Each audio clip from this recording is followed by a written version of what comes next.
Hey folks, on the road again here in South Carolina in an Airbnb. If you hear birds in the background, sorry about that. There's nothing I can do about that. You know, I often hear people say, just speak the truth. But the question is that enough? Or do we need to take it another step? Let me tell you a story. This is during my time in politics, and I was debating with this young feminist gal. She said, "You don't understand. You're not a woman." I mean, that was how she responded to me after I refuted all of her intellectual arguments. That was her trump card, folks. In her mind, it gutted all my prior arguments. You know, I was a man, right? How could I possibly understand? It wasn't an intellectual argument. It was a powerful argument from emotion.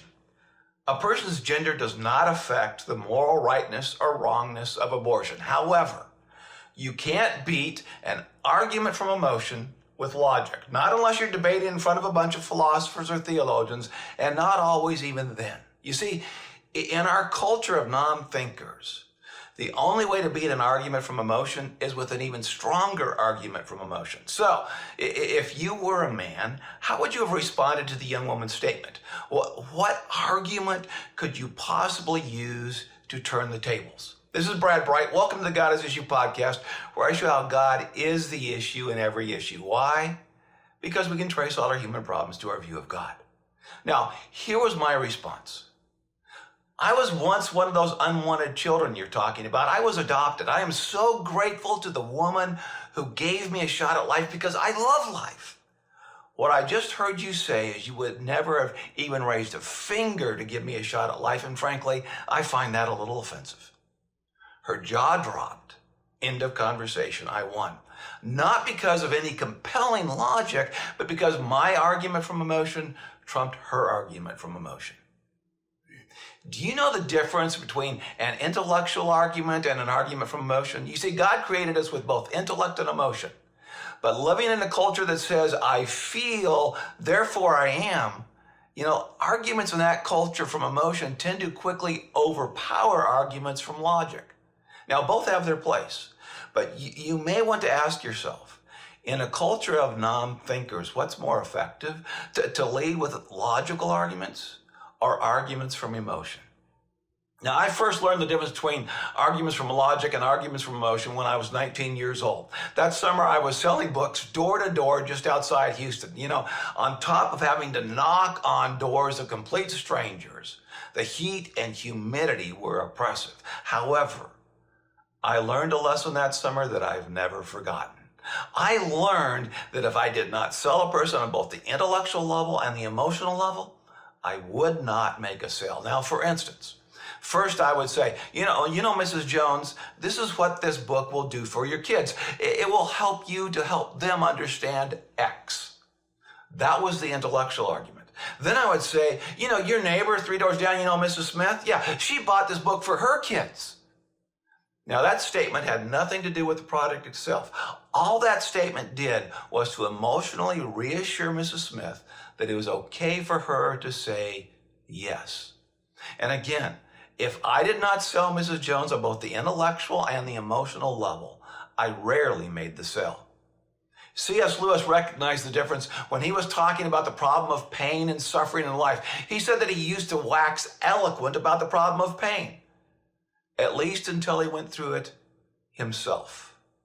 He knew all the intellectual arguments in the world for why God allows pain, but none of them really connect with the soul. That's why the book of Job is so powerful. It doesn't make an intellectual apologetic for why God allows pain. It portrays one man's journey through pain from God's perspective.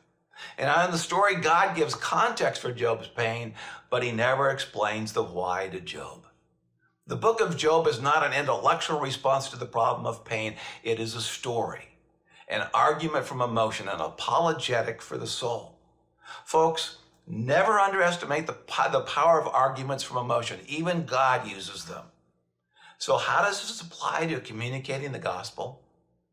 It means we must be able to argue from the gospel from both the intellectual and the emotional perspective. In fact, in our current culture of I feel, therefore I am, Arguments from emotion are usually far more effective than logic-based arguments. You see, an argument from logic seeks to factually prove the existence of God and the resurrection of Jesus Christ. We call that apologetics.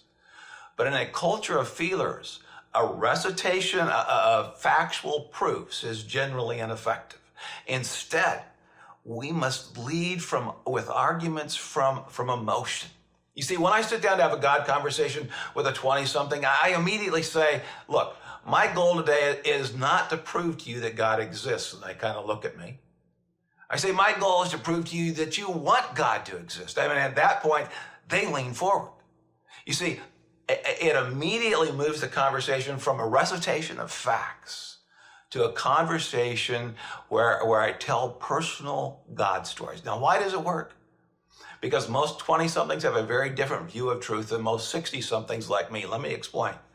If you prove to me that something is rationally true, I will assume it works. Now then, this generation, they won't believe it is true until they see that it works, specifically that it can work for them. They assume that if something works, then it must be true. Now, here's the difference. You can either ask, is that true? Or you can ask, is that true in my experience? Those are two radically different questions. This generation asks, is that true in my experience? That means that the starting point of any God conversation must address the issue of whether or not Christianity works. Is it experientially true? Not is it actually true? You get to that part later. So instead of boring 20-somethings with apologetics and truth statements, I tell stories illustrating the tangible difference God makes in my life. As I said in my last podcast, in a culture of non-thinkers, your story is a powerful truth statement about what works. It's an apologetic from emotion. Do you think you can come up with a story about how God has made a tangible difference in your life?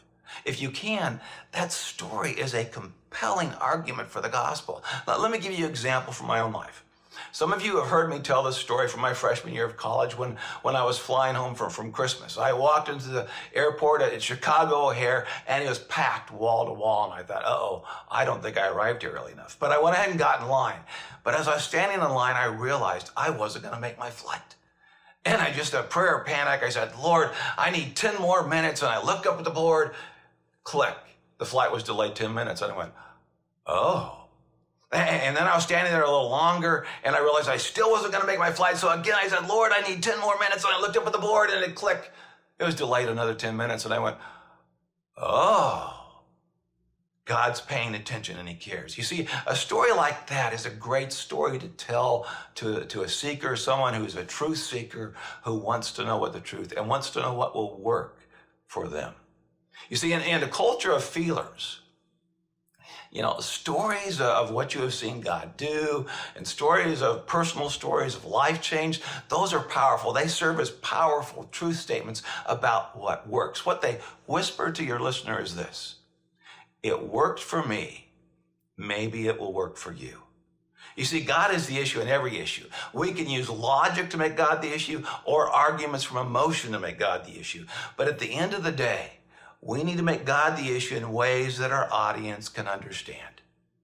This is Brad Bright. Thanks for joining me today. And if you found this podcast helpful, please like and subscribe. And when subscribing, don't forget to click on the bell so you'll be notified whenever I post a new podcast. But the most important thing you can do, folks, is to share it. God bless.